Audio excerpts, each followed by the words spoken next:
ಸಿಂಹ ರಾಶಿಯವರಿಗೆ ವೃತ್ತಿಯಲ್ಲಿ ಬೃಹತ್ ಎತ್ತರ ತರುವ ವರ್ಷ ಫೆಬ್ರವರಿಯಿಂದ ಏಪ್ರಿಲ್ ತನಕ ಹೊಸ ಪ್ರಾಜೆಕ್ಟ್ ಅಥವಾ ಹುದ್ದೆ ಬದಲಾವಣೆ ಯೋಗ ಇದೆ. ಅಧಿಕಾರಿಗಳು ನಿಮ್ಮ ಮೇಲೆ ಗಮನ ಹರಿಸುತ್ತಾರೆ. ಇದು ನಿಮಗೆ ಗುರುತಿನ ಸಮಯ.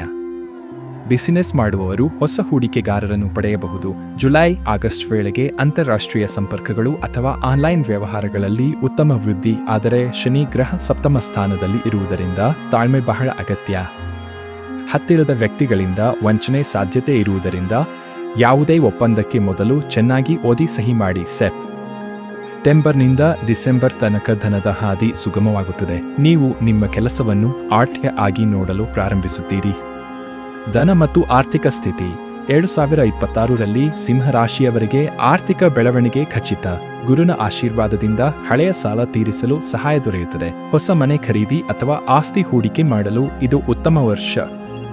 ಆದರೆ ಮಾರ್ಚ್ ಮತ್ತು ಜುಲೈ ತಿಂಗಳಲ್ಲಿ ಹಣ ಹೂಡುವ ವಿಷಯದಲ್ಲಿ ಎಚ್ಚರಿಕೆ ಅಗತ್ಯ. ಶನಿ ನಿಮ್ಮ ಹಣದ ನಿರ್ವಹಣೆಯ ಪಾಠ ಕಲಿಸುತ್ತಾನೆ.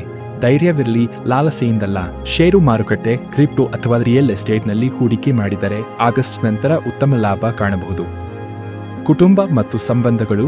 ಕೌಟುಂಬಿಕ ಬದುಕಿನಲ್ಲಿ ಆರಂಭದಲ್ಲಿ ಸ್ವಲ್ಪ ಗೊಂದಲ.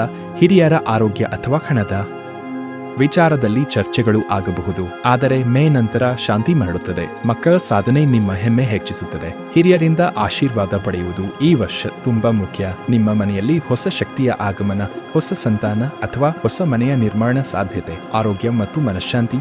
ಸಿಂಹ ರಾಶಿಯವರು ಹೆಚ್ಚು ಶ್ರಮಿಸಿ